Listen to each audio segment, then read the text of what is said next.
When I first laid eyes on the property that would become my sanctuary, it didn't feel like real life, it felt like stepping into a painting. My new home sat perched on a ridge that overlooked a private crystal blue lake surrounded by thick groves of cedar and pine, the water glistening like melted glass beneath the Colorado sun. I had spent years searching for something like this, a place to finally slow down after decades in corporate engineering. And when I signed the closing papers, I thought I had achieved my lifelong dream. The house itself was modest but sturdy, a rustic timber frame lodge with wraparound porches and massive glass windows that drank in every sunrise, but the lake was the true jewel of the property. What made it even better was the deed. Not only did I own the lake, but I also controlled the 3 docks that lined its shore. Docks the neighboring homeowners association used for their pontoon boats and kayaks. I didn't think much of it at first. After all, who would complain about a neighbor owning land that benefited everyone? But I had no idea that the HOA, led by a woman named Marjorie Hensley, who strutted around like a self-crowned queen, would treat my ownership as if it were their personal insult. On the second day after I moved in, I found Marjorie and her posse of clipboard-wielding board members waiting on my porch like some kind of uninvited welcoming committee. Her lips curled into the kind of polite smile that carried the bite of a snake. "Mr. Holloway," she began, without asking if she could address me by my last name. "I need to explain how things work around here. That lake," she jabbed her manicured finger toward the water, "belongs to the association. You'll need to sign over usage rights immediately." I laughed at first, thinking it was some sort of neighborly misunderstanding, but when she pulled out an official-looking stack of papers, it became painfully clear she wasn't joking. That was the moment I realized my peaceful paradise had come with a built-in war, and they didn't yet understand who they were up against. The HOA didn't waste any time escalating. By the end of my first week living there, I was already receiving compliance notices in my mailbox, each one typed in stiff legal language accusing me of unauthorized possession of common property and restricting community access to the lake. I couldn't believe what I was reading. My deed was clear. The survey markers were immovable, and every dock and square foot of water legally belonged to me. Yet Marjorie and her board strutted around as if their bylaws could somehow override state law and property records. The audacity would have been funny if it wasn't so infuriating. Things got even stranger when I spotted Rex, Marjorie's bulldog of an enforcer, skulking near the shoreline one evening, clipboard in hand, taking pictures of my boat tied neatly to one of the docks. I walked down to confront him, and he barked out, "This is HOA property. Sir, you're trespassing." The look on his face when I produced the deed from my back pocket was priceless. I'd anticipated their little stunt and kept a copy on me. "This lake is mine," I told him flatly, "and so are the docks you people have been using without permission. Now, unless you want me to charge you for storage fees, you might want to tell Marjorie to back off." His jaw clenched, but he stormed off without another word. The next morning, the HOA called the county sheriff, hoping to scare me with flashing lights and a badge. But when the deputy arrived, I invited him inside,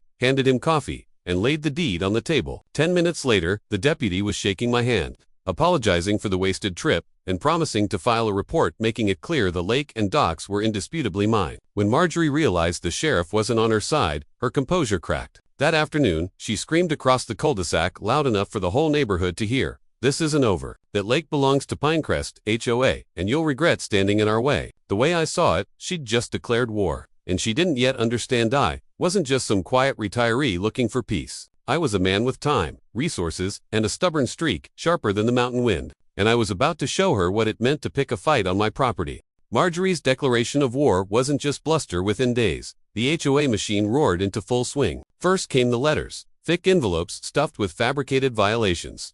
According to their nonsense, my dock paint didn't meet their community aesthetic standards, my solar lights were unauthorized structures, and my boat itself was an unregistered hazard. The irony, none of it applied, because my land and the lake weren't under their jurisdiction in the first place. Still, they bombarded me daily, clearly hoping I'd cave under the paperwork avalanche. When that failed, they shifted tactics. One morning, I found bright orange, "No trespassing HOA property" signs hammered into my shoreline, complete with flimsy chains attempting to block access to the docks. I laughed out loud, yanked the signs out of the ground, and tossed them into a pile like kindling. But it stopped being funny when I noticed the neighbors. Marjorie had poisoned the well families who once waved politely, now looked at me like I was some sort of squatter stealing their shared paradigm. Kids who used to fish off the docks were suddenly told not to set foot near the water. And that was the moment I decided to flip the board entirely. I spent hours digging into the HOA's financial filings and county plats, cross-referencing every claim with survey maps, tax records, and state law. What I uncovered was worse than I imagined.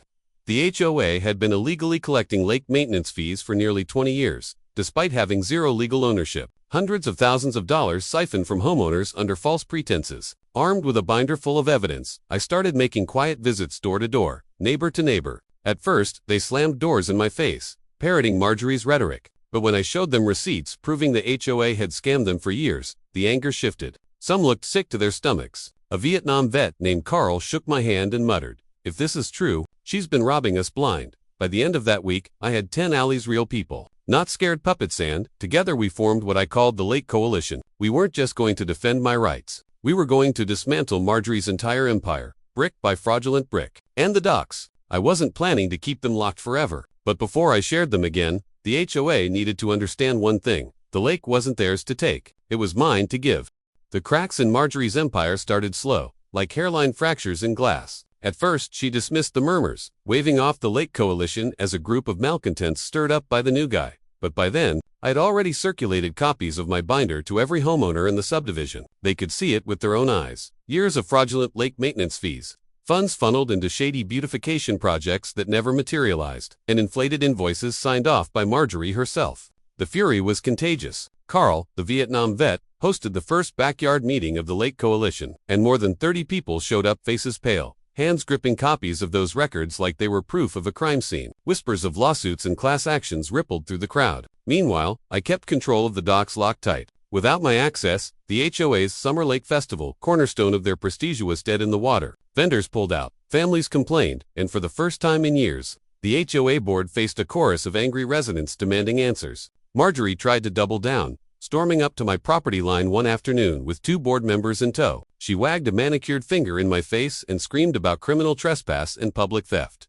I didn't even flinch. Instead, I pointed to the survey stakes marking the boundary and handed her a laminated copy of the official county plan. "Read it and weep, Marjorie," I said, calm as stone. "You've been trespassing on my land for decades." Her face flushed betrayed, and she sputtered. But the board members behind her didn't look so confident anymore. I could see it in their eyes. They knew the tide was turning. The very next day, the first resignation letter hit. The HOA treasurer quit, citing ethical concerns. That resignation was like pulling a pin on a grenade. Neighbors weren't afraid to speak out, to question, to challenge. The HOA's carefully crafted facade of authority began to crumble. Still, Marjorie wasn't done. Cornered animals lash out hardest, and I knew her next move would be desperate. I braced myself, because if she couldn't bully me into submission, she'd tried to burn the whole neighborhood down with her.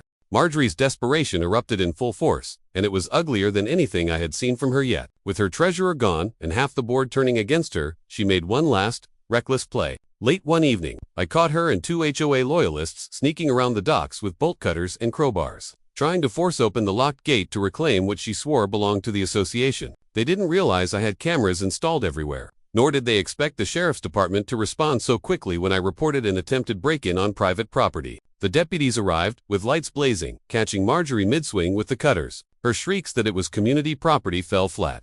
When the deputies reviewed the plat maps I had already filed with the county, she was cited for trespassing and vandalism on the spot, her dignity unraveling under the flashing red. By the following week, the HOA was in complete freefall, resignations pouring in, lawsuits stacking up, and the once proud board reduced to a couple of holdouts who wanted nothing to do with her mess. The Lake Coalition filed a formal petition to dissolve the HOA altogether, citing years of fraud and abuse, and with the evidence I'd collected, the county had no choice but to honor it. Just like that, the HOA's grip over the neighborhood shattered. Marjorie. She tried to sue me personally, claiming I had stolen the lake, but it backfired spectacularly. The judge not only threw out her case, but sanctioned her for wasting the court's time. Within months, she sold her house under market value and disappeared from the community she once ruled like a queen. The residents who remained rallied together, not under an HOA, but as neighbors finally free from decades of extortion. The docks became a shared space, managed fairly, with me keeping oversight to ensure history didn't repeat itself. Standing on the pier, one bright morning,